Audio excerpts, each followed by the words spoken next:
এখানে আমরা আমাদের এলাকার যে তরুণ ভাইরা আছি আমরা সবাই মিলে আমাদের নিজের এলাকা এবং আশেপাশের এলাকা যারা অর্থনৈতিকভাবে অসচ্ছল, আমরা নিজেরা উদ্যোগ নিয়ে অর্থায়ন করে আবার বড় ভাইদের সহযোগিতা নিয়ে সবাই মিলে এই দ্রব্যগুলা কম দামে বিক্রি করার করতেছি আর কি। 10 টাকা দিয়ে সবকিছু দিতেছি। আবার আমরা একটা কার্ড করছি, কার্ডগুলা যারা গরিব এদের বাসায় গিয়ে পৌঁছায় দিই। পৌঁছায় দেওয়ার পরে ওরা কার্ডটা নিয়ে আসে, তারপরে 10 টাকার মধ্যে সেমাই, চিনি, ডিম, তারপরে তেল, চাল, আলু, পেঁয়াজ এগুলো দেওয়া হচ্ছে। এই প্রোগ্রামটা হচ্ছে আমাদের ঈদের আনন্দ ভাগাভাগি করা, গরিব দুঃখীর মধ্যে আমাদের যারা সমাজে বিত্তশালী যারা ছিল তাদের থেকে সাহায্য করে গরিব মানুষের সাথে আনন্দটা ভাগাভাগি করা আর কি। নিম্নবিত্ত মানুষের সাথে নামমাত্র মূল্যে ঈদ আয়োজন করা আর কি।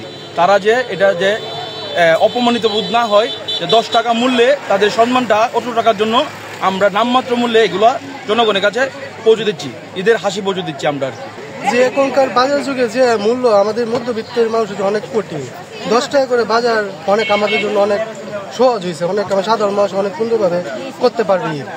10 টাকা দিয়ে অনেক কিছু দিতেছে, চিনি দিতেছে, পোলা চাউল দিয়েছে, সেমাই দিয়েছে, আমাদের মধ্যবিত্ত মানুষ অনেক উপকার হইতেছে। 10 টাকার মধ্যে অনেক কিছু পাওয়াটা অনেক কিছু, এর থেকে আর ভালো কিছু হয় না। আমাদের মধ্যবিত্ত মানুষের জন্য অনেক কিছু পাওয়া। বাজার মূল্যে অনেক কিছু সস্তায় পাইছি, 10 টাকা কেজিতে। তারপরে সেমাই, চিনি, ডিম, পেঁয়াজ, পোলার চাল 70 টাকা দিয়ে 7টা পদ পাইছি। তাই আমাদের ঈদ উপলক্ষে অনেক ভালো লাগতেছে।